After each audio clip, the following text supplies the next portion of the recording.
में hello everyone, I am Srishti Jaiswal and welcome to the channel. आज की इस वीडियो में हम करेंगे क्लास 8 एनसीईआरटी साइंस बुक का chapter number 1, exploring the investigative world of science. और अगर आपको ये वीडियो अच्छी लगती है तो be sure to give it a like, subscribe my channel अगर आप ऐसी और वीडियोस देखना चाहते हो, और शेयर विद योर फ्रेंड्स जो भी इस क्लास में हो, जो भी ये देखना चाहें, उन सबको शेयर करो। और let's start the video. But before starting मैं आपको ये बताना चाहूंगी कि I am also a rapper, song writer and a producer, also a content creator. तो मेरे verified YouTube official artist account and verified Spotify will be in the description box. और मेरे सारे links of social media will be in the description box. अगर आप देखना चाहते हो तो be sure you go ahead and check it out. And without any further ado, let's move on straight into the video. और बाकी एक चीज़ और मैं आपको बता दूं, this is my first video like this. तो अगर आपको कोई भी कमी लगती है तो आप मुझे बताना, मैं जरूर सुधारूंगी। ठीक है, चलिए स्टार्ट करते हैं। तो आज हम करेंगे first chapter which is the exploring the investigative world of science. मुझे पेन यहाँ से लेने दो, एक second. Which colour should we take? आज हम लेते हैं green colour. I love green colour. Green colour is very nice. चलिए स्टार्ट करते हैं। हाँ, यहाँ से शुरू करते हैं। Welcome back. On the first page of each chapter you will find set of question. These are not meant for any exam. They are unique investigations to spark your curiosity to explore the world of science. जब भी chapter शुरू होगा curiosity book का, आपको कुछ set of ऐसे questions मिलेंगे जो आपके किसी भी एग्जाम रिलेटेड नहीं है, बस वो इसलिए हैं ताकि आपके अंदर की इन्वेस्टिगेशन और क्यूरियोसिटी को जगा सकें, ताकि आप साइंस को डीपर एक्सप्लोर कर सको। आप सिर्फ पढ़ो नहीं, आप थोड़ा सा अपने दिमाग लगाओ और साइंस के बारे में आप खुद भी सोचो, इसलिए वो क्वेश्चंस यहाँ पे आपको मिलेंगे। नाउ हमारा पहला क्वेश्चन है, why is one side of पूरी थिनर देन दी अदर? पूरी का एक साइड जो होता है वो दूसरे के कंपैरिजन में थिनर क्यों होता है? ये it's a very nice question. आप इन मैटर ऑफ फैक्ट, रोटी जो होती है उसका भी एक साइड थिनर होता है दूसरे के कंपैरिजन में। इस ऐसा इसलिए होता है कि जब भी जैसे हमने तवे पे रोटी रखी, जो भी साइड पहले हमने रखी वो क्रिस्पी और थिनर होती है, इसलिए क्योंकि जब उससे जैसे वो गर्म चीज पे जाती है और वैसी तुरंत पकने की वजह से उसमें से वाटर वेपर्स ऊपर की तरफ जाते हैं, इसलिए एक साइड के जो पोर्शन होता है वो थिनर होता है दूसरे के कंपैरिजन में। ऐसा ही पूरी के लिए भी होता है, जो पोर्शन पहले ऑयल के अंदर जाएगा वो क्रिस्पियर होगा, क्योंकि वो वाला पोर्शन में से वाटर वेपर्स ऊपर को निकलेंगे और दूसरा वाला थोड़ा सा थिकर होगा, नीचे वाला जो होगा वो थिनर होगा। इसकी बेटर एक्सप्लेनेशन आप भी देख सकते हो। गो हेड एंड इन्वेस्टिगेट, इस पे आप थोड़ा सा रिसर्च करो और मेरे को इन क्वेश्चंस के आंसर कमेंट सेक्शन में जरूर देना। There are there more grains of sand on all the beaches and desert of the world? क्या पूरी दुनिया के बीचेस और डेजर्ट्स पे रेत के दाने ज्यादा हैं? और more stars in our galaxy? क्या गैलेक्सी के अंदर स्टार ज्यादा हैं?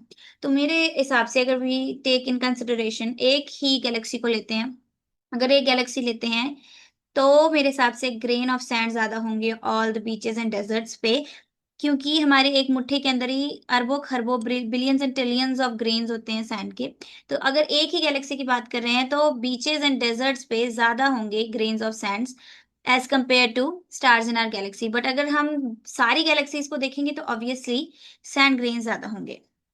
Right from grade 6 we observe the incredible diversity of plants and animals. हमने ग्रेड 6 से ही देखा है कितने विभिन्न विभिन्न प्रकार के जीव जंतु और पौधे हैं हमारे आसपास, around us, from the different shapes of leaves of the many kinds of insects.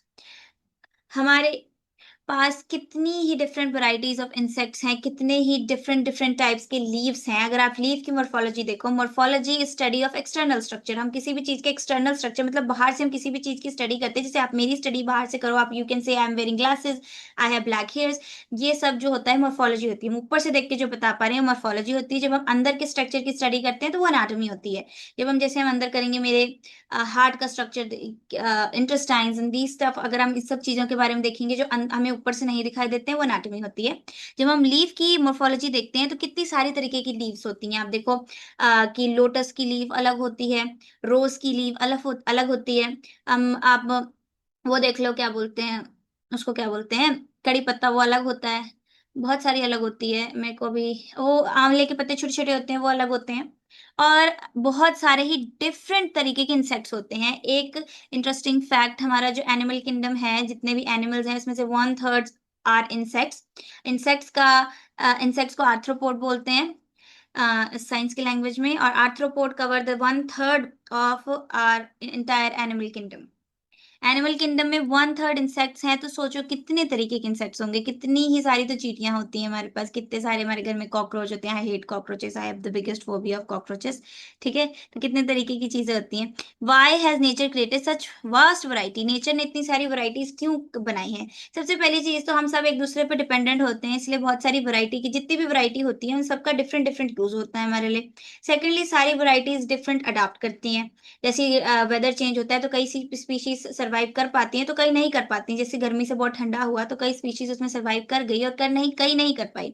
इसीलिए नेचर ने बहुत सारी वास्ट वैरायटीज बनाई है ताकि कोई भी चीज ऐसे एक्सटेंट ना हो जाए। इसीलिए हमारे पास बहुत सारी वैरायटी है। अगर एक ही एक तरीके, क्योंकि जैसे अगर हमारे पास सिर्फ लॉयन होगा, तो अगर नेचर के क्लाइमेट में वो सरवाइव नहीं कर पाता तो लॉयन एक्सटेंट हो जाएंगे, हमारे पास उसके जैसा कुछ नहीं होगा। इसलिए हमारे पास बहुत सारी वैरायटी है एनिमल में, किंगडम में, ताकि अगर कोई चीज एक्सटेंट हो जाए तो जो उस पे उसकी वजह से जी रहे थे वो वाले उन पे ज्यादा असर ना पड़े, ताकि वो दूसरे पे मूव कर सके।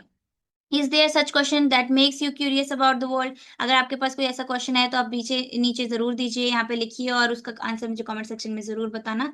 मेरे पास ऐसे बहुत सारे क्वेश्चन है, बट वो अभी आपके लेवल के नहीं है, वो बहुत ज्यादा एडवांस साइंस हो जाएगी, इसलिए। तो चलिए, A journey with curiosity in the world of science continue in 8th grade. 8th grade में हमारी curiosity के साथ journey start होगी. We hope to bring along spirit of adventure and exploration that has guided us so far. हम इस book से वो adventure curiosity लेके आना चाहते हैं। इस बुक का नाम ही क्यूरियोसिटी, और साइंस पढ़ने में क्यूरियोसिटी इज बहुत इंपॉर्टेंट चीज होती है क्यूरियोसिटी।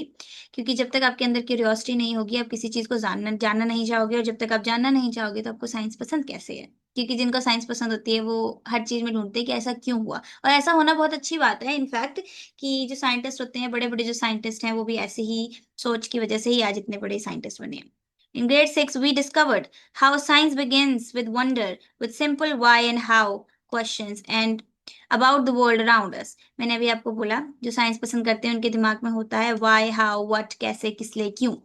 ये क्वेश्चंस हमेशा होते हैं। साइंस शुरू ही इस चीज से होती है। जो भी बड़ी बड़ी इन्वेस्टिगेशन हुई, जो भी बड़ी बड़ी हमारे पास आज खोज है, वो सारी इसी क्वेश्चन से शुरू होती है, हुई हैं और आगे भी होती रहेंगी। In grade 7 we have learn that science is always evolving. Science हमेशा इवॉल्व होती है, साइंस कभी नहीं रुकती। हमारे आप खुद देखो, पहले हमारे पास कैसी कार्स होती थी और आज कैसी होगी। आज ऑटो ड्राइविंग कार्स भी हैं हमारे पास। हमेशा science is always evolving. That each answers open with new questions, और कोई भी आंसर आपको मिलता है उसके साथ आपको न्यू क्वेश्चंस मिलते हैं कि अब ये कैसे। ठीक है, कोई भी इन्वेस्टिगेशन आप करोगे, कोई भी चीज आप करोगे साइंस के रिलेटेड, तो उसमें आपको कोई हमेशा न्यू क्वेश्चंस मिलते ही जाएंगे। Each investigation open new questions. And how our idea can slowly change as we explore deeper. Maybe हमने कुछ जो इन्वेस्टिगेशन, जो भी हमने चीज अपनी स्टार्ट करी थी, वो हमने किसी और सोच से स्टार्ट करी थी, और जैसे जैसे हमने उसको बारे में समझा, वो चीज हमने सोचा नहीं ऐसा तो होता ही नहीं है, ये तो ऐसे होता है। Now in grade 8, we take the next step, entering the investigative world of science, where wonder and evolution come together to form the heart of science. हम ग्रेड 8th में स्टार्ट करेंगे इन्वेस्टिगेटिव। थोड़ा सा हम इन्वेस्टिगेशन में जाएंगे, हम देखेंगे कि कैसे करें, क्यों करें, हम थोड़ा अपना भी दिमाग लगाएंगे। और हम देखेंगे कि साइंस में इवेल्युएशन और वंडर, जो भी हमारी सोच है और जो साथ साथ में आके साइंस का हार्ट बनाती हैं, कि हम curiosity he basically is science. जब भी कोई क्यूरियस हुआ किसी चीज के लिए, उसी वजह से उसने बड़ी बड़ी खोज करी। इसी वजह से हमेशा curiosity is the biggest thing when it comes to science. अब हम जा रहे हैं नेक्स्ट पैराग्राफ में। We don't want you to just learn new facts. We want you to learn how to find new facts. Science में वो ये नहीं चाहते कि आप साइंस में कोई भी चीज़ याद करो। कोई भी साइंस कभी भी याद करने की चीज़ नहीं होती, साइंस समझने की चीज़ होती है। और जब तक आपको साइंस समझ में नहीं आ रही और आपको साइंस फन नहीं लग रही है, तब तक साइंस पढ़ने का कोई फायदा नहीं है। तो आप भी जब साइंस पढ़ो तो ऐसा ना पढ़ो कि आप सीख रहे हो, आप समझ रहे हो साइंस को और इंजॉय करके पढ़ रहे हो। Science is one of the most interesting and fun subjects. मेरा फेवरेट है साइंस तो, आप लोगों का भी होना चाहिए। और इस बुक से वो चाहते हैं कि आप न्यू फैक्ट्स फाइंड करो, ना कि याद करो। आप जब इसको पढ़ो तो आपको लगे वाओ, मेरे को पता ही नहीं था ये ऐसा क्यों होता है। ऐसी आपको इंटरेस्टिंग इंटरेस्टिंग लगनी चाहिए science. Investigation in science means more than just looking at something and asking simple questions. Investigation इससे बहुत ज्यादा है कि आप कोई चीज देखो और कहो कि ये सिंपल क्यों, इससे भी बहुत ज़्यादा है, आपको सोचना चाहिए और उस चीज़ के अंदर डीपर थिंकिंग लेके उस पे थोड़ा-सा एक्सपेरिमेंट करो या कुछ सोचो कि ऐसा क्यों हो रहा है, गूगल करो। बहुत सारी चीज़ें हमारी साइंस में अभी भी हैं जो एक मिस्ट्री है, उसको क्या पता आप लोग सॉल्व कर दो। अब हाँ, कहाँ पे थे हम? Now you can ask more focused question, आप थोड़े डीपर क्वेश्चन्स आप पूछ सकते हो, थोड़े मीनिंगफुल क्वेश्चन्स पूछ सकते हो, थोड़े एडवांस क्वेश्चन्स पूछ सकते हो। And design the way to perhaps do simple experiments, क्या पता अब आप सिंपल एक्सपेरिमेंट भी कर सको उन क्वेश्चंस को आंसर करने के लिए। And then use your observation to improve your understanding, अब आप अपनी ऑब्जर्वेशन जो आपने करी उससे आपको ज्यादा समझ आएगा कि जब मैंने शुरू किया था तो मुझे ये चीज नहीं पता थी, अब मैंने एक्सपेरिमेंट किया तो मुझे ये चीज ज्यादा समझ आने लगी। ऐसे ही जब हम बायो पढ़ते थे क्लास 11th 12th में, जब हम बायो पढ़ते थे तो जो हमारे टॉपिक्स होते थे जब हम उसको एक्सपेरिमेंटली प्रूफ करते थे, एक्सपेरिमेंटली देखते थे तो वो चीज़ हमें ज़्यादा समझ आती थी। इसलिए एक्सपेरिमेंट एक्सपेरिमेंट और इन्वेस्टिगेशन करना एक बहुत ही इंटरेस्टिंग चीज़ होती है और बहुत मज़ा आता है करके। आप लोग भी छोटे-मोटे एक्सपेरिमेंट ज़रूर घर में ट्राई करो, सेफ वाले करना, ठीक है? Step by step we will learn to use this question as a starting point to observe carefully, इन क्वेश्चंस को हम as a starting point use करेंगे ताकि हम अपनी इन्वेस्टिगेशन शुरू कर सकें। In doing so each of you won't just be learners but also investigators, जब हम ऐसा करेंगे तो आप सब सिर्फ सीख नहीं रहे होगे, आप इन्वेस्टिगेटर्स भी होगे। ठीक है? यंग साइंटिस्ट आपको कह रहे हैं exploring the real world puzzle, आप सब रियल वर्ल्ड पजल्स को एक्सप्लोर करोगे, आप वर्ल्ड की प्रॉब्लम्स को समझोगे और उनके बारे में आंसर्स भी पता लगा पाओगे। दीज में range from everyday life like why do rises, ये क्वेश्चंस आपके ऐसे छोटे सिंपल सिंपल भी हो सकते हैं एवरीडे लाइफ की, जब हम आटा गूंथते हैं तो वो फूल क्यों जाता है, to bigger mysteries of earth and beyond like is the world getting warmer, और बड़ी अर्थ की मिस्ट्रीज और बड़ी प्रॉब्लम्स भी आप समझ पाओगे कि क्या हमारी जो धरती है वो गर्म हो रही है। इसका आंसर है यस, ग्लोबल वार्मिंग हो रही है और ये हमारे लिए बहुत बुरी चीज़ है। आप थोड़ा-सा रिसर्च करना ग्लोबल वार्मिंग के लिए, इन सबको हम खुद रोक सकते हैं। हमें सिंपल-सिंपल छोटे-छोटे हमारे स्टेप जो होंगे वो ही ग्लोबल वार्मिंग को रोक सकते हैं। तो आप ज़रूर इसके बारे में भी रिसर्च करना। As you turn each page of this book, we hope you notice the interesting designs in our page number once again. हमारे इधर बहुत सारे इंटरेस्टिंग डिज़ाइन है, पहले पैरा पढ़ लेते हैं, फिर मैं आपको दिखाती हूँ। On the left hand page, जब आप इसका बुक का कोई भी पेज पलटोगे, तो आपको इंटरेस्टिंग डिज़ाइन नीचे दिखाई देंगे। लेफ्ट हैंड पेज पे बॉटम में आपको दिखाई देगा एक रूट की इमेज जो सिंबलाइज़ करती है deep foundation of knowledge. Science की जड़ें बहुत है, साइंस कभी भी खत्म नहीं होती, हर चीज़ का जब भी आपको आंसर मिल जाता है, तो हम उसको फिर भी उसके बारे में हम बहुत कुछ जान सकते हैं। बड़े-बड़े साइंटिस्टों ने कैसी थ्योरीज़ दी, उन थ्योरीज़ को आगे करेक्ट किया गया, उन थ्योरीज़ के बारे में और साइंटिस्ट ने उस थ्योरी को इवॉल्व किया, धीरे-धीरे आज जो हम पढ़ रहे हैं, वो आया। अगर आप देखो स्पेशली केमिस्ट्री में तो ऐसा बहुत हो सारी जगह होता है, फिज़िक्स, केमिस्ट्री, बायोलॉजी हर जगह ये होता है कि साइंटिस्ट ने कोई थ्योरी दी, पहले तो सबको सही लगती है वो थ्योरी, धीरे-धीरे उनको पता लगता है कि ये थ्योरी सही नहीं है, कि मतलब इस थ्योरी में मिस्टेक्स हैं, तो फिर उसके लिए दूसरे साइंटिस्ट आते हैं, फिर वो करते हैं। ऐसे कर के जो आज हम पढ़ रहे हैं, वो हमें मिलता है। बट ऐसा नहीं है कि आप उसको और करेक्ट नहीं कर सकते, आप और इन्वेस्टिगेशन करो, मेबी आप उनको बताओ कि ये चीज़ ऐसे होती है, हो सकता है ये भी। तो ये जो रूट्स हैं ये सिंबलाइज़ करती हैं कि जो साइंस की जड़ें हैं वो बहुत गहरी हैं। साइंस कभी भी खत्म नहीं होती। Maybe you can even investigate and find out something that nobody knew. ठीक है? Connect to our environment, tradition and cultural natural heritage. Science से हम अपने कल्चर, ट्रेडिशन, नेचुरल हेरिटेज से भी कनेक्ट हो सकते हैं। पहले मैं आपको रूट दिखा दूँ। ये देखिए, ये रूट बनी है नीचे, ये root. This is symbolising science and its deep meaning. Okay, आगे पढ़ रहे हैं, ठीक है? यहाँ पढ़ लिया हमने। On the right hand page, in the top corner, you will find a kite soaring in the sky, reminding that curiosity must take flight if we are to explore the unknown together. आपको right hand side के corner पे, top corner पे मिलेगी एक kite जो symbolize करती है कि अगर आपके दिमाग में कोई क्यूरियोसिटी है तो आप उसके बारे में सोचो, ना कि उसको ऐसे ही छोड़ दो। अगर आप सोचोगे तो मैंने आपको बताया, क्या पता आप भी कोई ऐसी चीज सोच लो जो आपका नाम अमर कर दे।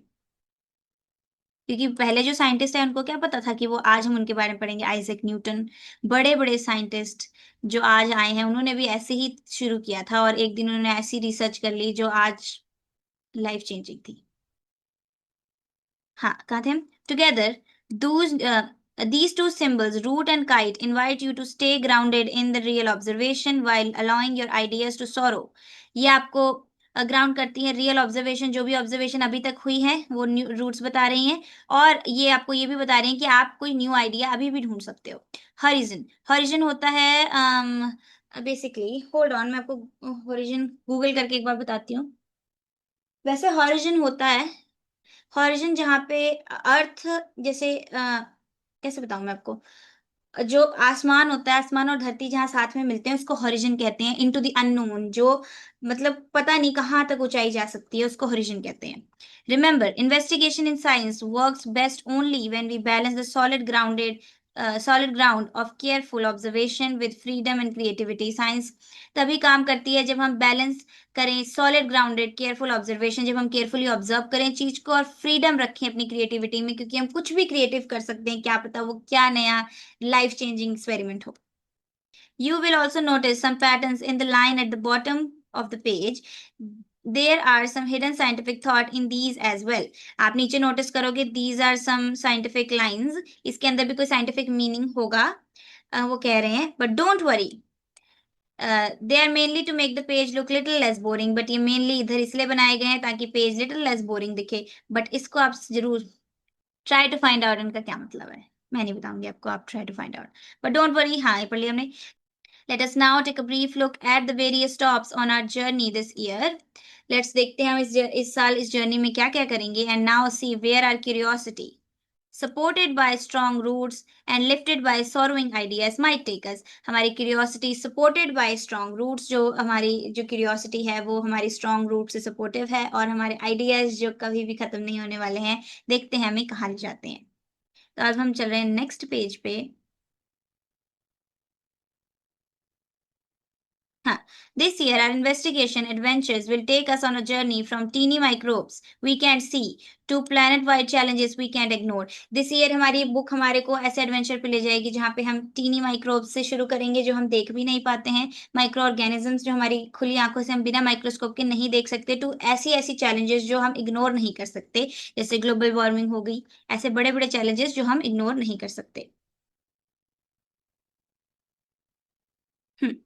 We will start by examining we will start by examining something as small as a single drop of water। हम start करेंगे single drop of water को examine करने से, under under a hidden world of tiny micro and uncover a hidden world of tiny microorganisms। हम जब पानी की drop को ऑब्जर्व करेंगे माइक्रोस्कोप के अंदर, तो आप उसके अंदर देखना, कभी आपको माइक्रोस्कोप मिले तो उसके अंदर जरूर एक वाटर की ड्रॉप डाल के देखना, डिस्टिल्ड वाटर नहीं लेना, नॉर्मल वाटर लेना और उसके अंदर डाल के देखना एक ड्रॉप। तो आप देखोगे कि कितने सारे माइक्रो ऑर्गेनिज्म उसके अंदर होंगे। ये सारे हमारे लिए जब तक साफ पानी है तो ये जो ऑर्गेनिज्म है हमारे लिए हेल्पफुल है, पर अगर गंदा पानी है तो ये ऑर्गेनिज्म बहुत ही बैड होते हैं हमारी हेल्थ के लिए। ट्राई करना, unseen but deeply linked to us. ये दिखते नहीं है पर ये हमारी बॉडी से बहुत ही ज्यादा लिंक्ड है। Some of these are invisible helpers. ये सारे हमारे इनविजिबल हेल्पर्स भी हो सकते हैं, कई जो दिखते नहीं है बट हमारी हेल्प करते हैं। Help us digest our food, digestion में हेल्प करते हैं। Produce medicine while other can be harmful. कई बहुत ज्यादा हार्मफुल भी होते हैं और इन्फेक्शन कॉज करते हैं, इनफैक्ट डेडली इन्फेक्शन भी कॉज करते हैं कई, पर कई हमारे लिए बहुत हेल्पफुल होते हैं। जैसे एक बैक्टीरिया है लैक्टोबैसिलस, जिससे कर्ड बनती है, कर्ड दही, दही बनती है लैक्टोबैसिलस उससे। But what does our body need to stay healthy? क्या हमारी बॉडी को आखिर क्या चाहिए जिससे वो हेल्दी रह सके? How do we fight infections? हम इन्फेक्शंस को कैसे फाइट करते हैं? Will find out how nutritious food, exercise, medicine and vaccine help us to stay healthy and fight infections. हम देखेंगे न्यूट्रिशियस फूड, एक्सरसाइज, मेडिसिन और वैक्सीन हमें कैसे हेल्प करती है हेल्दी रहने में और इन्फेक्शन से लड़ने के लिए। But that's just the beginning. ये सब सिर्फ शुरुआत है। In today's world science does play an major role in improving our life. बस ये सब तो सिर्फ शुरुआत है। साइंस हमारी जिंदगी में आजकल बहुत ही इंपॉर्टेंट पार्ट प्ले करती है। हमारी लाइफ को इम्प्रूव और इजी बनाने के लिए ये सारी फैसिलिटीज जो हमारे पास हैं, ये सब साइंस से ही मिलती हैं। For example, we use electric current in many ways to help our life easier, help make us life easier. हम इलेक्ट्रिक करंट बहुत चीजों में यूज करते हैं जिससे हमारी लाइफ ईजियर होती है। देखो, हीटिंग इफेक्ट ऑफ करंट हम यूज कर रहे हैं इसके अंदर, ये हम यूज कर रहे हैं अपने हीटर्स में, प्रेस के अंदर हम यूज कर रहे हैं, और बहुत सारी ऐसी चीजें और होती हैं। और एग्जांपल्स अगेन कमेंट सेक्शन में टाइम स्टैम्प मार्क करके मुझे नीचे बताना। We depend on the heating effect of current to keep us warm। ये हम heating effect of current। the magnetic effect help motor run in the machine। magnetic effect of current हम use करते हैं Motors को use करने में, हमारे cooler वगैरह में और जो भी चीजों में मोटर लगती है उसके अंदर। हाँ, these phenomena depend on fundamental forces। fundamental forces वो forces होती हैं जो किसी के मिले बिना, किसी और फोर्स को मिलाए बिना बनती हैं, ठीक है, वो फोर्सेस फंडामेंटल होती हैं। इन फंडामेंटल फोर्सेस के अंदर हम और कोई फोर्स ऐड सब्ट्रैक्ट नहीं करते, ये एज इट इज होती हैं। और इन फंडामेंटल फोर्सेस को ऐड सब्ट्रैक्ट करके जो दूसरी फोर्सेस और फॉर्मूलाज हम बनाते हैं वो होती हैं ड्राइव्ड फोर्सेस। ठीक है, फंडामेंटल फोर्सेस समझ आ गई आपको, जो इसके अंदर और कोई फोर्स जुड़ी नहीं होती, वो सिंपल, ऐसी सिंपल फोर्सेस होती हैं जिनके अंदर हम कुछ ऐड सब्ट्रैक्ट नहीं करते। So after watching electricity do work, जब हमने देखा इलेक्ट्रिसिटी सही में काम करती है, we move on to study these forces themselves, हम इन फोर्सेस को स्टडी करने आगे बढ़े। Starting with those that makes the object speed up, फिर उन फोर्सेस से हम स्टार्ट करेंगे जो ऑब्जेक्ट को स्पीड अप मतलब स्पीड पकड़ने में हेल्प करती है, स्लो डाउन स्लो करने में हेल्प करती है, और चेंज डायरेक्शन डायरेक्शन चेंज करने में हेल्प करती है। अब इसके बारे में आपको ज्यादा डिटेल नहीं बताऊंगी क्योंकि वो थोड़ा एडवांस हो जाएगा, इसलिए हम आगे बढ़ते हैं। ठीक है, अब मैं आपको वैसे फोर्स का एक फॉर्मूला बता देती हूँ, force is equal to mass into acceleration. ठीक है, और जब ये बॉडी ये इसको बॉडी बोलेंगे हम, एक बॉल जो है ये जब नीचे आ रही है तो इसमें एक्सेलरेशन नीचे की डायरेक्शन में लग रही है और ग्रेविटी भी नीचे की डायरेक्शन में लग रही है। और ग्रेविटी की वैल्यू हम लेते हैं 10 मीटर पर सेकेंड, कैलकुलेशन इजी बनाने के लिए। अगर वैसे रियल जो वैल्यू होती है वो 9.8 मीटर पर सेकेंड होती है। ठीक है, 9.8 मीटर पर सेकेंड। अब आगे बढ़ते हैं। Understanding these forces helps explain why balls thrown in the air falls back in the ground, जब हम इन फोर्सेस को समझते हैं तो हमें पता लगता है जब हमने बॉल को ऊपर फेंका तो वो वापस नीचे कैसे आई। ठीक है, और why car stops when brakes are applied, जब ब्रेक्स हम कार में लगाते हैं तो वो रुक क्यों जाती है। These also lead us to the idea of pressure, pressure जो किसी चीज पे प्रेशर प्रेशर पड़ता है ना, उसके आइडिया को समझने के बारे में हमें बताती है। How the force is distributed over an object, एक ऑब्जेक्ट के ऊपर कैसे फोर्स डिस्ट्रीब्यूट है, मतलब इस डायरेक्शन से भी फोर्स लग रही है, ऊपर से भी लग रही है, नीचे से भी लग रही है, तो वो डिस्ट्रीब्यूट कैसे है। ठीक है, the same concept of force and pressure also decide how air moves, यही फोर्स और प्रेशर का जो कॉम्बिनेशन है ये हमें डिसाइड बताता है कि एयर कैसे मूव करेगी। A small difference in pressure can result in gentle breeze, अगर प्रेशर थोड़ा सा तेज हुआ तो हमारे पास वो प्यारी सी जो हवाएं चलती हैं वो चलेंगी। While a stronger pressure difference can lead to strong winds, अगर प्रेशर थोड़ा ज्यादा लगा तो बहुत तेज हवाएं चलेंगी। एंड इवन अगर उससे भी ज्यादा लगा तो साइक्लोन जो टोर्नेडो होते हैं वो आ सकते हैं। ये आप देख सकते हो, इलेक्ट्रिक इलेक्ट्रिसिटी नीचे गिर रही है, तो ये आप पिक्चर देख सकते हो। अब हम नेक्स्ट पेज पे जा रहे हैं, थोड़ा ऊपर करते हैं इसको। So these forces are connected to powerful weather, ये फोर्सेस हमारे कनेक्ट हैं। वेदर कैसे पता लगता है, वेदर के इवेंट्स कैसे पता लगते हैं, सैटेलाइट जो होती है हम उनसे ऐसे ही पता लगाते हैं किस तरीके से हवा चल रही है, तो उससे हम पता लगाते हैं कि आगे कैसे होगा। तो ये सब हम उधर से ही पता लगता है, लाइक स्टॉर्म्स एंड साइक्लोन्स, तूफान और टोर्नेडो के बारे में भी हमें पता लगता है। That affect our daily life, agriculture and even safety, तो इससे हमें हमारी ये सब चीजें जो हैं प्रेशर विंड पे जो फोर्सेस लग रही हैं इनसे हमारी इफेक्ट होती है डेली लाइफ, एग्रीकल्चर हमारी खेती बाड़ी और हमारी सेफ्टी। ठीक है, truly to truly understand how air can exert pressure, हमें पता लगाना है कि एयर जो है एक्सर्ट मतलब कैसे लगाती है प्रेशर। और why water boils at certain temperature, और कि पानी एक टेम्परेचर के बाद कैसे उबलता है। अगर आपको नहीं पता कि वाटर किस टेम्परेचर पे उबलता है तो मैं भी आपको बताती हूँ, water boils at 100 degree Celsius, जैसे ही हमारा टेम्परेचर 100 डिग्री सेल्सियस टच कर जाता है वैसे ही वाटर बॉयल हो जाता है। और वाटर का फ्रीजिंग पॉइंट होता है 0 डिग्री सेल्सियस, 0 डिग्री सेल्सियस जैसी टेम्परेचर हिट करता है वैसे ही बर्फ बन जाता है पानी। ठीक है, ये आपको पता होना चाहिए फैक्ट्स। हाँ, कहाँ थे हम। We need to zoom into the material and see what kind of particle they are made up of, हमें zoom करना पड़ेगा उनके मटेरियल में और देखना होगा किस पार्टिकल से बने and how they move around. ठीक है, तो जब हमने, होल्ड ऑन, जब हमने एक, I think it's a stone, stone के हमने जब पार्टिकल्स देखे तो देखो ये पार्टिकल्स है कितने कंडेंस है, ये इसके अंदर ज्यादा घूमने की जगह नहीं है, पार्टिकल्स कहाँ जाएंगे, बहुत ही कंडेंसली पैक्ड है लैटिस के अंदर, लैटिस ये स्ट्रक्चर को बोलते हैं। ठीक है, इसके अंदर डेंसली पैक्ड है। और वाटर को देखो, ये रहा वाटर। ठीक है, वाटर के मॉलिक्यूल्स देखो, आप थोड़ा फ्रीली मूव कर सकते हैं, इधर से उधर जा सकते हैं। ठीक है, जैसे इधर जा सकते हैं, इधर जा सकते हैं, कहीं भी मूव कर सकते हैं। और वहां हम देखो ये बलून नहीं है, ये एयर रिजेंबल कर रहा है। ठीक है, कि एयर के पार्टिकल्स आप देख सकते हो कितने फ्रीली मूव कर सकते हैं, कितने दूर दूर है पार्टिकल, पार्टिकल्स के बीच में डिस्टेंस बहुत ज्यादा है तो ये पार्टिकल्स बहुत दूर दूर तक आराम से मूव कर सकते हैं। तो इससे हमारा पता लगता है कि सब चीजों का डिफरेंट बिहेवियर क्यों है, क्योंकि उनके पार्टिकल्स डिफरेंटली अरेंज हैं, इस वजह से उन सारे मटेरियल्स का बिहेवियर डिफरेंट होता है। Every time, sorry, everything around us is made up of tiny particles, हर सॉरी, हर चीज हमारे आसपास जो है टाइनी पार्टिकल से बनी होती है।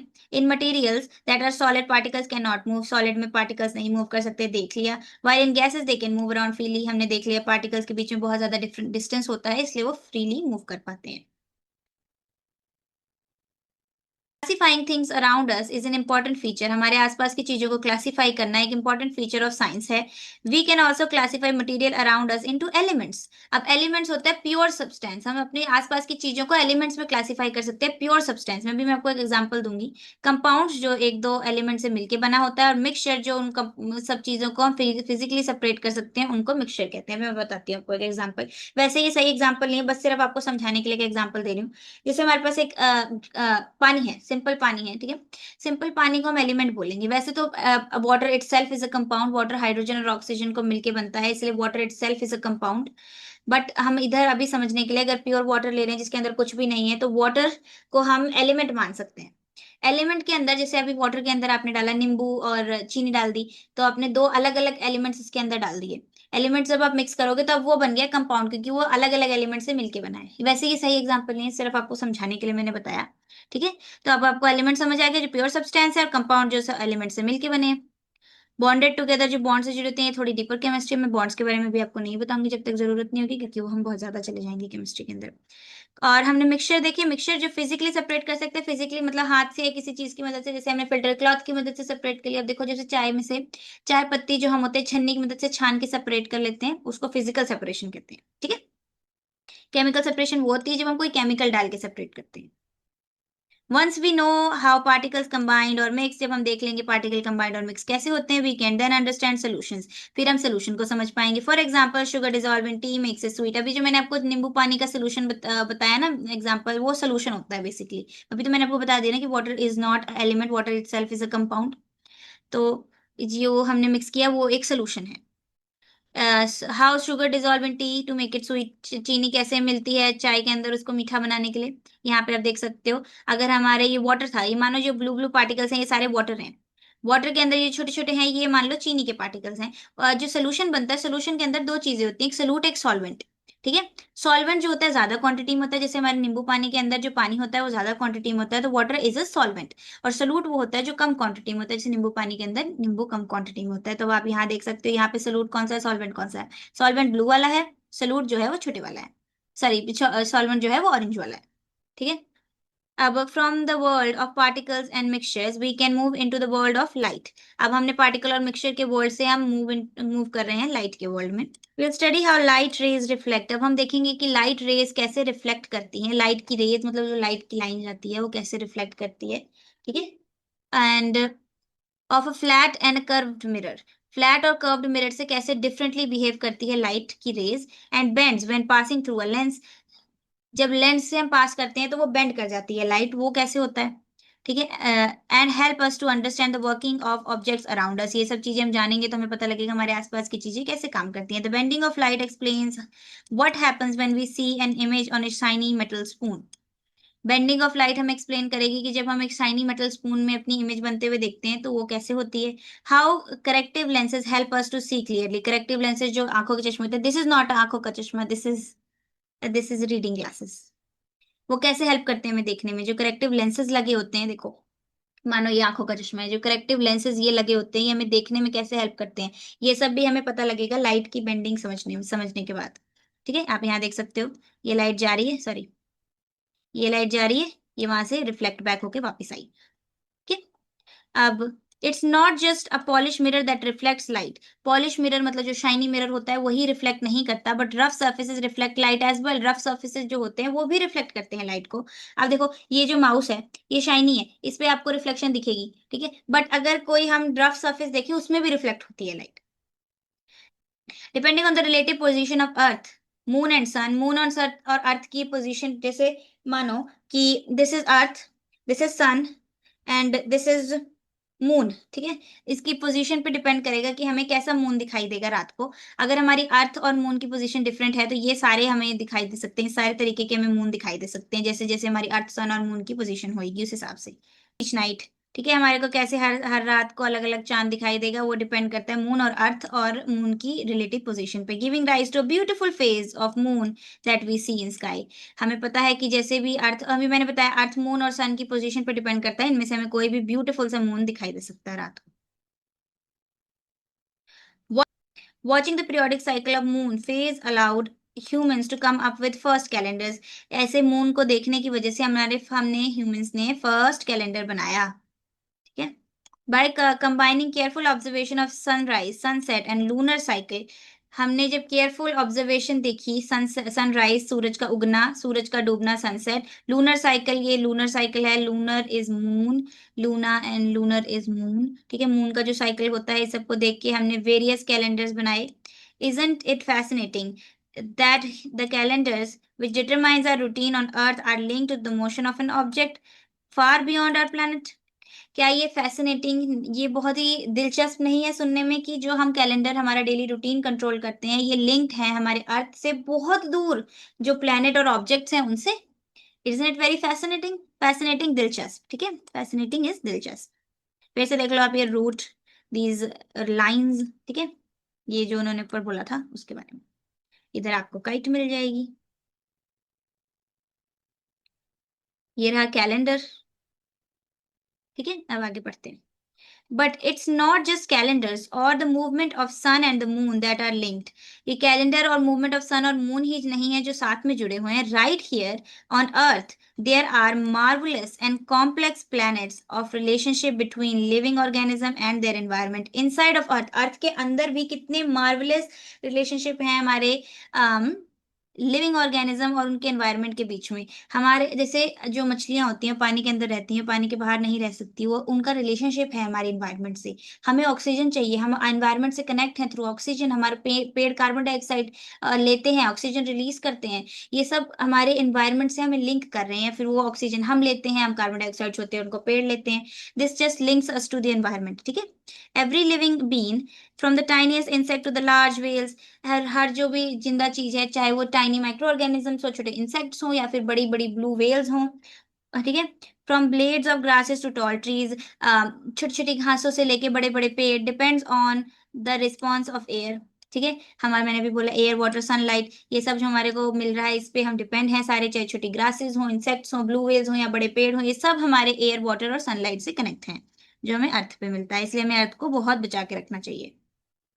another organism around them forming the ecosystem। जो हमारे आसपास ऑर्गेनिजम्स हैं, जो हम सब एक दूसरे पे और हमेशा डिपेंड रहते हैं। जैसे हम पेड़ों पे डिपेंड है, पेड़ हम पे डिपेंड है, पेड़ों से हमें खाना मिलता है। हम कार्निवोर जो होते हैं वो दूसरे जानवरों को खाते हैं, तो हम सब एक दूसरे पे लिंक हैं। जो हम सारे एक दूसरे पे लिंक है, पानी, हवा, ये सनलाइट, ये सबसे हम लिंक करके हम बनाते हैं इकोसिस्टम। इकोसिस्टम जहाँ पे हम लोग रह रहे हैं। ठीक है, दैट सपोर्ट्स आवर लाइफ। जो हमारे प्लेनेट के ऊपर लाइफ है, सबको सपोर्ट करता है इकोसिस्टम।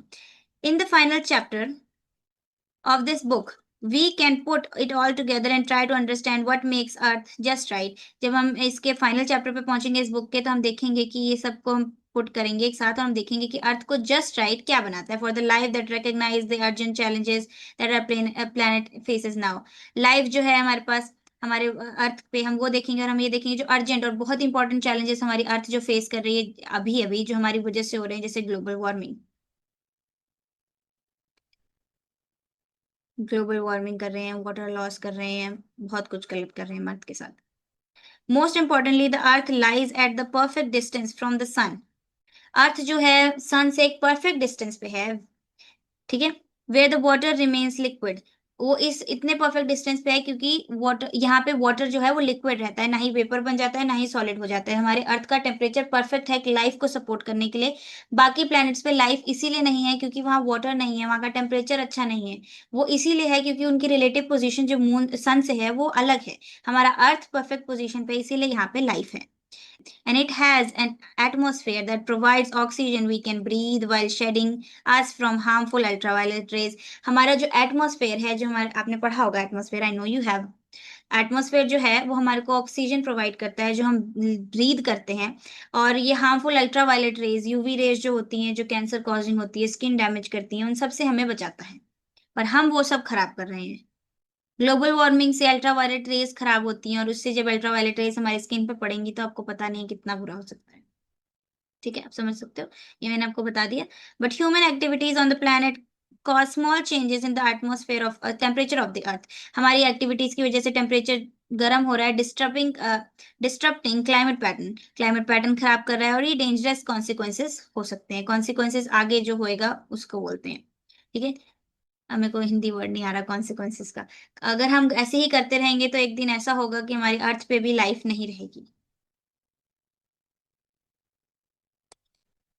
आप ये देख सकते हो कितना, ये इकोसिस्टम है, एक पॉन्ड का इकोसिस्टम है, ये हमारा इकोसिस्टम एक फॉरेस्ट का है। दिस इज इकोसिस्टम, क्योंकि देखो यहाँ पे जो चीजें हैं वो एक दूसरे पे सर्वाइव कर रही हैं। ये देखो, ये कार्बन डाइऑक्साइड लेते हैं, इनकी छोड़ी कार्बन डाइऑक्साइड ये लेते हैं, वाटर में ऑक्सीजन निकाल देते हैं, जो ये फिशेज जो इसके अंदर की हैं वो ले लेती हैं, और ये सब एक दूसरे पे, यहाँ पे जो इंसेक्ट आएंगे वो उनको मेंढक खा लेंगे, ठीक है। और यहाँ पे मतलब ये सब जो चीजें हैं यहाँ पे एक दूसरे पे डिपेंडेंट हैं। जो एनिमल्स कार्बन डाइऑक्साइड रिलीज करेंगे वो ये सारे एक्वाटिक प्लांट्स ले लेंगे, और एक्वाटिक प्लांट जो ऑक्सीजन छोड़ेंगे वो हमारी फिशेज और जो भी अंदर एक्वाटिक एनिमल्स होंगे उनको जिंदा रहने में हेल्प करेगी। अब यहाँ पे देखिए फॉरेस्ट का इकोसिस्टम, जैसे ये वुल्फ है, ये this is not a wolf, this is a deer, this is sorry, this is the fox. Fox है, हॉक है हमारे पास रैबिट है, rabbit will eat the grass, ठीक है। Hawk will eat the rabbit, और अगर यहाँ लॉयन होगा, lion will eat the hawk. ये चल रही है इकोसिस्टम। प्लांट से ऑक्सीजन निकलेगी जो हमारे एनिमल्स लेंगे, एनिमल्स कार्बन डाइऑक्साइड छोड़ेंगे वो प्लांट लेगा। This is ecosystem. ये सारी चीजें एक दूसरे पे डिपेंड जहाँ पे होती हैं और एक दूसरे के बिना नहीं रह सकती। This is an ecosystem. Heart of both the problem and any possible solution is us. In heart of the problem मतलब इस प्रॉब्लम की मेन जड़ जो है वो हम ही हैं, और इनका एनी पॉसिबल सोल्यूशन भी हम ही हैं। We are the ones influencing earth climate. हम ही जो है वो अर्थ का क्लाइमेट खराब कर रहे हैं, और उसको जैसा भी वो आज हमने ही किया है। But we are also the one who can and must use science to understand these changes and guide our action. हमें ये करना जरूर चाहिए कि हम अर्थ के लिए अच्छा करें, हम साइंस का यूज करें और अर्थ का क्लाइमेट परफेक्ट करें, पहले की तरह जैसे था वैसे ही कर दें। The same scientific principle that have guided our journey through the middle stages, observing, measuring, experimenting, will be the key helping us protect the declining balance on which life depends. जैसे ही आज तक साइंस ने हमारी help की, observe करा, major किया, experiment किए, जिस वजह से आज हम ऐसे हैं, हमें भी ऐसे ही एक्सपेरिमेंट करने चाहिए। हमें इस साइंस को समझ के हमारे लिए अच्छा करना चाहिए कुछ, बिकॉज साइंस से हम अपनी और अपने आसपास सबकी जिंदगी बदल सकते हैं। हमें भी कुछ अच्छा करना चाहिए अपनी एनवायरनमेंट के लिए। साइंस को समझ के हमें देखना चाहिए कि हम ऐसे क्या साइंटिफिक मेजर्स ले सकें जिससे हमारी एनवायरनमेंट पहले की तरह अच्छी और एकदम हेल्दी बन जाए। The challenges ahead won't always be easy. जो चैलेंजेस हमारे आगे आ रहे हैं, हमारी जो एक्शंस हैं उनकी वजह से ये हमेशा आसान नहीं होंगे। एक समय हमारी एनवायरनमेंट इतनी बुरी हो जाएगी कि यहाँ लाइफ एग्जिस्ट ही नहीं करेगी। We hope some of you will try to solve these difficult problems with curiosity as your guide. हम होप करेंगे कि आप ये सारी चीजें सॉल्व करो, curiosity as your guide, and not just hope, you should do it. आप ही फ्यूचर हो, हम सभी फ्यूचर हैं इनफैक्ट। तो आप हम सबको मिलके ऐसा करना चाहिए कि हमारी अर्थ पहले की तरह ब्यूटीफुल और अच्छी बन जाए। तो I think we are almost at the end of the chapter. No we are not, अभी 2 पेजेस बचे हैं। To help you think like a scientist, let us go back to the question we asked in the first page. Why is one side a पूरी thinner than the other? अब देखो scientist की तरह सोचने के लिए हमने जो पहले क्वेश्चन पूछा था कि पूरी का एक साइड थिनर क्यों होता है दूसरे के कंपैरिजन में, तो अब देखते हैं उसी का आंसर। यहाँ देख सकते हो, दिस इज ऑयल एंड पूरी। Firstly remember that science is everywhere. मैंने भी आपको बताया, कहीं भी देखो साइंस इज एवरीवेयर। मैं आपको देख पा रही हूँ, मैं तो आपको नहीं देख पा रही, आप मुझे देख पा रहे हो। तो दिस इज साइंस, ठीक है। You don't need a fancy laboratory to do simple experiment. आपको फैंसी लैब्स नहीं चाहिए एक्सपेरिमेंट करने के लिए। Even your kitchen at home is a wonderful place to observe and ask question. आपके किचन में भी इतनी ब्यूटीफुल चीजें होती हैं साइंटिफिक, साइंस रिलेटेड, जो आप उसके बारे में क्वेश्चन सोच सकते हो। बहुत सारी चीजें होती हैं। मैं आपको डिटर्जेंट जो हम यूज करते हैं ना बर्तन धोने के लिए, उसके पीछे की केमिस्ट्री जानू। हम जब कॉपर में खाना बनाते हैं, उसके अंदर जो केमिकल रिएक्शंस होते हैं वो सब आप जान सकते हो। अगर हम कोई खट्टी, जैसे अचार के अंदर हम चम्मच नहीं रखते क्योंकि वो अचार सड़ा देता है चम्मच को, क्यों होता है ऐसा? सब सब साइंस है गाइस, आप सोचने की कोशिश करो। Science is everywhere. ये कुछ मैंने आपको क्वेश्चंस दिए हैं जिनका आंसर आप ढूंढ, कुछ क्वेश्चंस मैंने आपको दिए हैं इनका आंसर जरूर ढूंढना। हाँ, कहाँ थे हम? All you need to start with curiosity. All you need to start with curiosity, careful observation, and asking what happen if. हमेशा हम ये सोचते, जैसे साइंस की हमेशा बड़े एक्सपेरिमेंट की शुरुआत ऐसे ही हुआ था, क्या होगा अगर मैं ऐसा करूं तो, ठीक है, what if, how you notice, have you notice how puri or bhatura fluffs up when placed in hot oil, क्या आपने कभी देखा है पूरी और भटूरा जो है वो फूल जाता है जब हम उसको गर्म तेल के अंदर डालते हैं? और how फुल्का swells up when put directly on the flame. Why does it fluff like a balloon? क्यों एक फुल्का जब हम उसको सीधा आग पे डालते हैं तो वो क्यों फूल जाता है, क्यों वो बलून की तरह फूलता है? ठीक है, आगे जा रहे हैं। And why is one side thinner than the other? क्यों एक साइड थिन होती है दूसरे कंपैरिजन में? These are the question a scientist must ask. ये जो क्वेश्चन है, अगर आप साइंस को पसंद करते हो, अगर आप क्यूरियस माइंडेड हो, तो ये आपके दिमाग में जरूर आए होंगे कभी ना कभी, एंड यू कैन डू। आप भी एक साइंटिस्ट की तरह क्वेश्चन अपने आप से पूछ के इनका आंसर दे सकते हो, ठीक है। Let's see how can one investigate this simple everyday phenomena like a scientist would. हम देखते हैं कि सिंपल एवरीडे चीजें जो होती हैं, इनको एक साइंटिस्ट की तरह हम कैसे ऑब्जर्व कर सकते हैं और इनके आंसर्स फाइंड आउट कर सकते हैं। Firstly we may try to ask a scientific question. Firstly we may try to ask a scientific question. सबसे पहले हम एक साइंटिफिक क्वेश्चन सोचेंगे। पहला तो क्यों, पहला तो क्वेश्चन होगा हमारा क्यूरियोसिटी, क्यों ऐसा क्यों हुआ। अगला क्वेश्चन हमारा ये भी हो सकता है कि ऐसा क्या हो अगर मैं ऐसे करूं तो, ठीक है।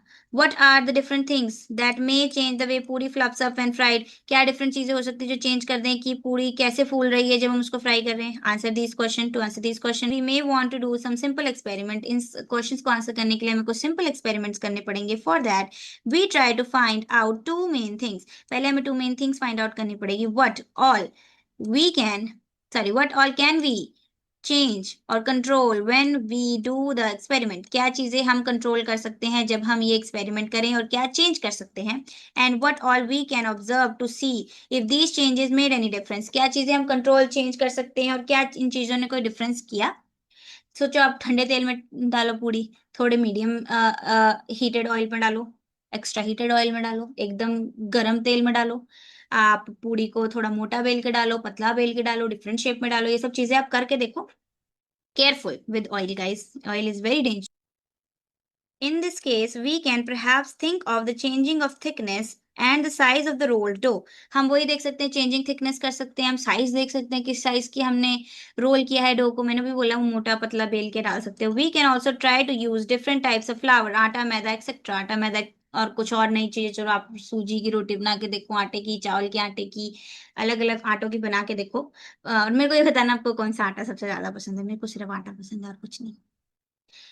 While frying the puri, we can also change the temperature of the hot oil. हम ऑयल का टेम्परेचर चेंज कर सकते हैं। और try to drop the roll dough into the oil in different ways. Drop it vertically, हाँ हम ये भी कर सकते हैं कि हम जब उसको ऐसे सीधा डाल दो, ऐसे डाल दो, या फिर किसी एंगल से डाल दो, ठीक है। हम उसका एंगल चेंज कर सकते हैं, डिफरेंट वर्टिकली हॉरिजॉन्टली हम अलग अलग तरीके से डाल के देख सकते हैं कि क्या डिफरेंस हो रहा है। Slide it at an angle, slide it slowly, धीरे से डालो, तेज से डालो, डिफरेंट एंगल्स पे डालो। Notice that these changes that we can control, ये सब चेंजेस हैं जो हम कंट्रोल कर सकते हैं। However, to make sense of changes, we also need to think of what we can observe or measure. जब हम ये चेंजेस देख रहे हो तो हमें ये देखना चाहिए क्या हम चेंज कर सकते हैं और क्या हम ऑब्जर्व कर रहे हैं यहाँ पे।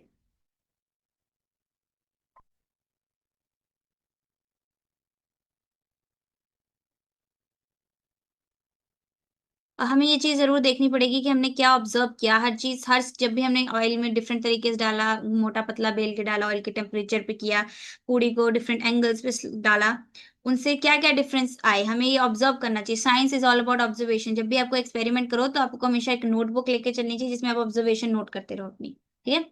सम of these may have just yes और नो आंसर। कई चीजों में सिर्फ यस और नो आंसर होंगे। इसमें फूली नहीं फूली, ज्यादा फूली, यस हाँ ज्यादा फूली, ठीक है। In some cases there might be a number we can measure. सब जगह पे कहीं कभी ऐसा भी हो सकता है कि कोई नंबर मिल जाए हमें मेजर करने के लिए। मे बी वी आर हम मेजर कर रहे हैं कि कितनी फूली पूरी, तो हम नंबर लिख सकते हैं। Maybe we can start by checking whether the puri fluffs up, yes और नो। मैंने भी बोला फूली नहीं फूली। और we can measure the time it takes to puff up, हाँ कितने टाइम में फूली, ठीक है। We can check whether a very thick layer of dough still gives a thin side of the puri, कि हम देखेंगे कि अगर हमने बहुत मोटा डाला पूरी को बेल के तो क्या तब भी वहां पे हमारे पास कोई थिन साइड थी। Further while doing such experiments it's better to change only one thing at a time while keeping the other condition same. जब भी हम ऐसे चेंज कर रहे हो कोई भी कंडीशन, तो हमेशा ऐसा ना करना कि अपने अब इस पहले हमने पतली पूरी बेल के डाली थी, गरम तेल में डाली थी और हॉरिजॉन्टली डाली थी, पर अब हम क्या करेंगे, अब हम पतली पूरी नहीं मोटी पूरी डालेंगे, ठंडे तेल में डालेंगे, ऐसा नहीं। जब भी आप कोई भी एक्सपेरिमेंट कर रहे हो तो एक ही चीज चेंज करो। अगर आप पूरी की थिकनेस चेंज कर रहे हो तो ऑयल का टेम्परेचर कांस्टेंट रखो, पूरी की थिकनेस चेंज करो, ठीक है। इससे इजी ऑब्जर्वेशन होती है और इसी में ऐसे ही एक्सपेरिमेंट होते हैं, ठीक है। For example, if we want to see the effect of boiling hot and not very hot oil, we would, अगर हम वैसे वो वही बता रहे हैं कि अगर आप ऑयल का टेम्परेचर चेंज कर रहे हो, very very hot oil use कर रहे हो, we would use circular dough of same thickness and drop them at same way. यही मैंने अभी बोला, अगर आप ऑयल चेंज कर रहे हो तो आप थिकनेस सेम रखोगे और सेम एंगल और जिस भी तरीके से आप डाल रहे थे वो सेम रखोगे, ठीक है। It's also good idea to note of everything that you see and sense them when doing an experiment. जब भी आप कोई चीज देख रहे हो तो उसका नोट्स लो। यही मैंने अभी आपको बोला, हर ऑब्जर्वेशन हर स्टेप का notes low. Did the oil splatter, smell और स्मोक, क्या ऑयल आपका छींटे मारे ऑयल ने, स्मेल आई उसमें से, कोई धुआं उठा, ठीक है। And after doing one round of experiment you may think of more questions. जब आप एक राउंड ऑफ एक्सपेरिमेंट कर लोगे तो आपके दिमाग में और क्वेश्चंस आएंगे, ठीक है। डू पूरी puff better when it's made fresh और स्टोर डो, क्या फ्रेश डो से पूरी ज्यादा अच्छी बनती है या फिर अभी पुराने गूंदे आटे से अच्छी बन रही है या फिर अभी गूंदे आटे से ज्यादा अच्छी बन रही है। What happens if I picked a hole in the puri before frying, क्या अगर होली पूरी के अंदर हमने एक होल कर दिया तो क्या वो ऐसे ही फूलेगी, तो वो डोनट बन जाएगी। This is exactly how all scientific experiments from simple to the most complicated ones are done। मैंने अभी आपको बोला सब चीजें एक सिंपल क्वेश्चन से शुरू होती हैं और वो एक बहुत ही बड़ी रिसर्च बन के रह जाती है हमारे लिए। हर छोटे छोटे एक्सपेरिमेंट भी छोटे क्वेश्चन से शुरू होकर आज इतने कॉम्प्लिकेटेड एक्सपेरिमेंट्स बन गए हैं, क्योंकि जब भी हम एक्सपेरिमेंट करते हैं हमारे दिमाग में आता है अब ये कैसे हो गया, क्यों हो गया, तो फिर हम उसको समझने के लिए और एक्सपेरिमेंट्स करते हैं। This is the idea of systematic investigation. ये आइडिया होता है सिस्टमैटिक इन्वेस्टिगेशन का। सिस्टम से चलना मतलब मैं स्टेप बाय स्टेप चलना, धीरे धीरे चलना, समझ के चलना, जो आप कर रहे हो उसका आपको नोट्स रखना, ये सिस्टमैटिक इन्वेस्टिगेशन होती है, करते हैं। And just so you know, even this simple everyday observation of a puri swelling is not really completely understood by scientists today। अभी मैंने आपको बोला बहुत ऐसी चीजें हैं जो आज भी साइंटिस्ट को नहीं पता। अब आप देखो, आप रोटी रोज खाते हो, मैं रोटी रोज खाती हूँ, हम सब खाते हैं, बट ये भी अभी साइंटिफिकली अच्छे से अंडरस्टूड नहीं है कि ऐसा क्यों है, एक साइड थिनर क्यों है, एक साइड मोटी क्यों है। तो आप में से कोई एक जरूर एक दिन इसका आंसर निकालेगा, मेरे को पता है, ठीक है। आप जरूर आप जरूर साइंस के में आगे बढ़ना, आप में से कोई जरूर इसका एक दिन आंसर निकालेगा, मुझे ये बात पता है। और आप लोगों को करना भी चाहिए, अभी से लग जाओ। But be careful because oil and hot things need to be handled with caution. So whether it is a swelling of a puri, चाहे वो पूरी का फूलना हो या फिर shrinking of the bright part of moon पूर्णिमा के बाद shrink कर जाना, let your careful observation guide you along your exploration। अपनी careful observation से आप ये सब भी समझ सकते हो into the investigative world of science, because science is always an investigation। happy investigating। मेरे को एक हार्ट बनाना भी नहीं आ रहा, let me do this। happy investigating। तो ये चैप्टर खत्म हो गया बच्चों, एंड मेरा ये पहली वीडियो थी गाइस। अगर आपको अच्छी लगी तो बी श्योर यू लाइक और मुझे बताना नेक्स्ट चैप्टर कौन सा करें आपके। होपफुली मैं आपके एग्जाम से पहले आपका फर्स्ट टर्म तो खत्म करा दूं। तो thank you so much for watching. I am Srishti Jaiswal signing off. See you next time guys. मेरे म्यूजिक चैनल और सारे सोशल मीडिया का लिंक डिस्क्रिप्शन बॉक्स में, be sure you check it out. See you next time. Bye bye.